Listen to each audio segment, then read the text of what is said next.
This is the Night Wolf howling at you, and today we're going to be taking a look at the Rainbow High Costume Ball Violet Willow doll. She is doing a glamorous Catwoman based on, I would say, the Michelle Pfeiffer version of Catwoman from the Batman Returns movie.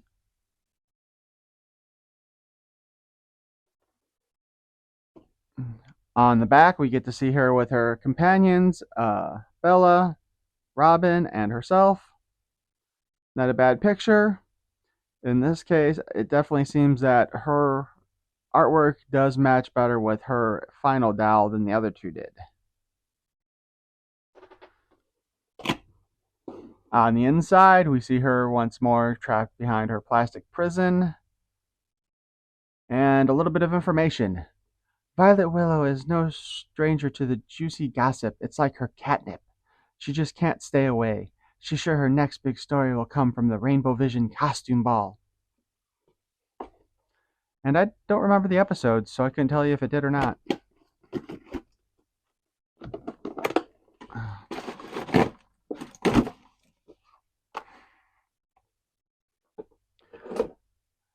As with the previous dolls, she comes with her invitation that will just send you to the uh, website for Rainbow High and not anything very specific. I don't know if it did originally or not. She's got her comb and her stand behind her. Let's go ahead and get her out. Now, Violet here was a new kind of hell with trying to find good makeup because most of her face is hidden behind the mask. So it's very possible that her makeup could be really awful under there. I tried to find the best that I could see from what I could see. And that was going through probably more than a dozen of these. That might also mean I'm a little bit too picky.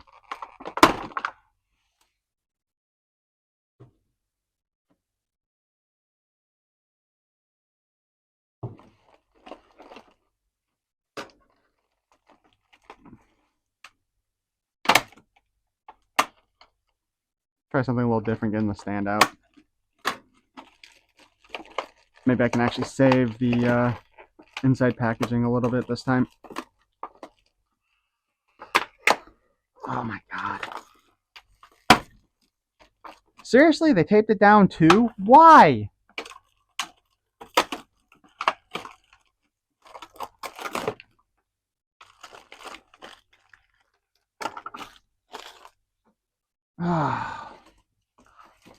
Do the people producing these packaging not realize that some people like the artwork inside?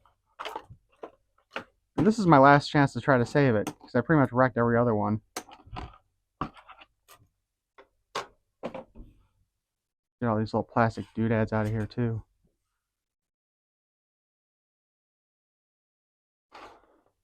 Alrighty.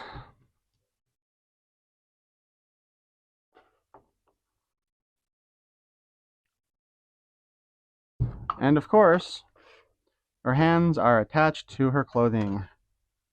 Because why not? Also, her boa is also attached to her clothing, but I'm not sure I would want to remove that one. Unless it becomes absolutely necessary, I think I will leave that in place. Okay. So the boa itself actually attaches to her shoulders with these little rubber plasticky clear things, which will eventually turn yellow and look really gross, but you know, whatever. So at least they'll stay on her. So I guess we can actually go ahead and detach. I don't know if I want to though. Maybe I'll still leave it there.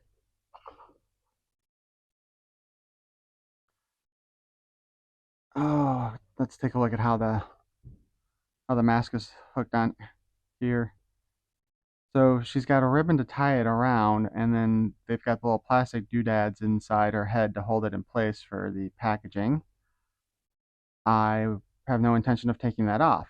What surprises me is they didn't try to position this or design it so that you could stick the mask through her earring holes to hold it in place. That would not have been a bad idea, and it would make it easier to take off and put back on without having to deal with the tie, because I have yet to have anything like that stay in place once you take these plastic things off and look good. However, can we actually get a good look at her makeup? Okay, we can slide her head up a bit.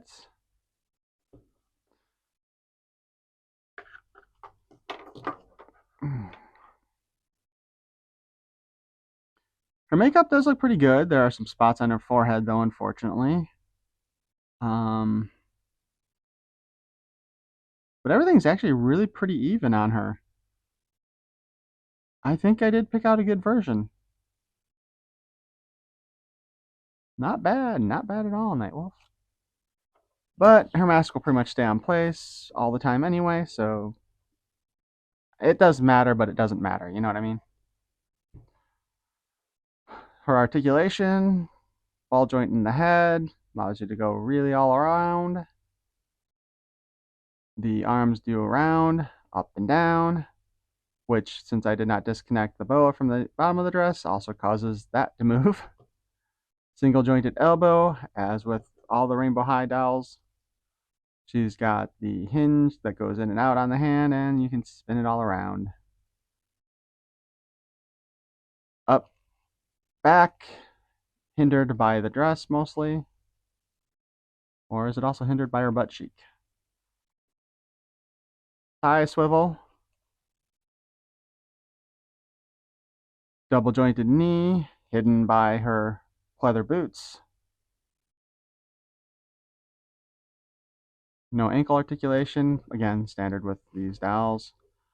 And no waist articulation at all, which is a shame. I really wish they'd go back and do that again, because they did that with, I believe, Jet, and that was it. But, you know, money. The one issue I would say is, like, the way they do the fingerless gloves on here, it makes her look like she's got a really short thumb. And also, it appears that she has a minimal amount of deco on her fingernails.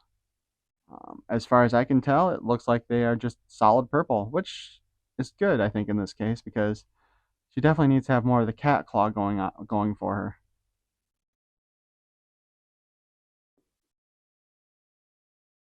Her dress is a single piece pleather with the boa, so we know that it'll open up and come off as per normal.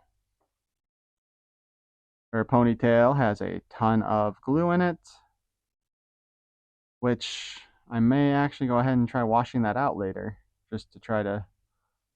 With it being in a ponytail, it doesn't really need the glue quite as much as some of the other designs or styles that they do. She's got the Rainbow High logo on her belt. Now, one of the things with Violet, and this is the choice that I had to make when it came to picking out the face on her, because most of them also have kind of like purple in the lips here, and this version barely has any of that.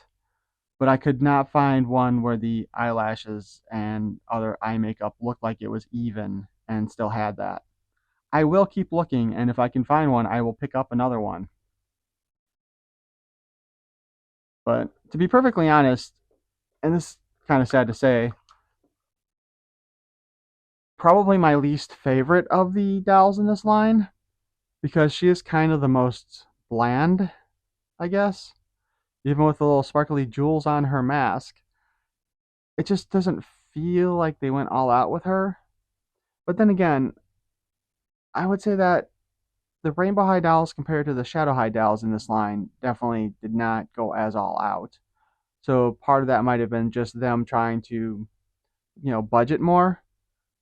Because, like, when you have so much here, you end up having to take away a little here, if you know what I mean, to kind of even out the pricing in the hopes that people will buy both dolls. Now, hair on the back here, because of her hairstyle, of course, it hides any of the rooting issues that may have occurred. But as long as they're hidden, it definitely works out better.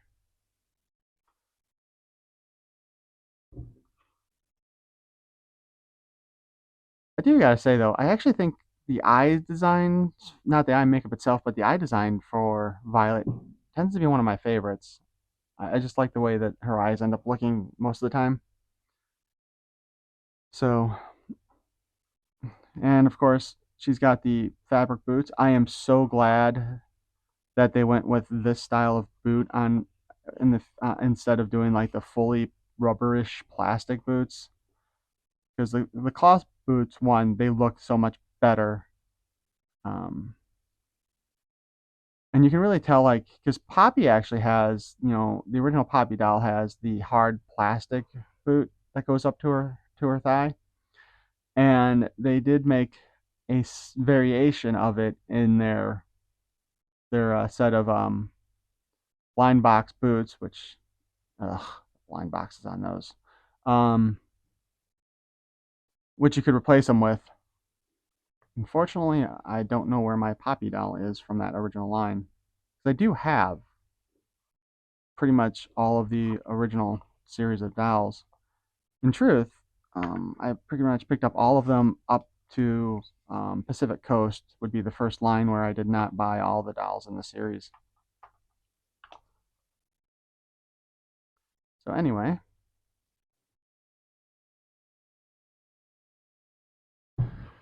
Violet Willow, everyone, Violet Willow. So please feel free to like, comment, subscribe if you will, and let's have a happy Halloween. Peace and love.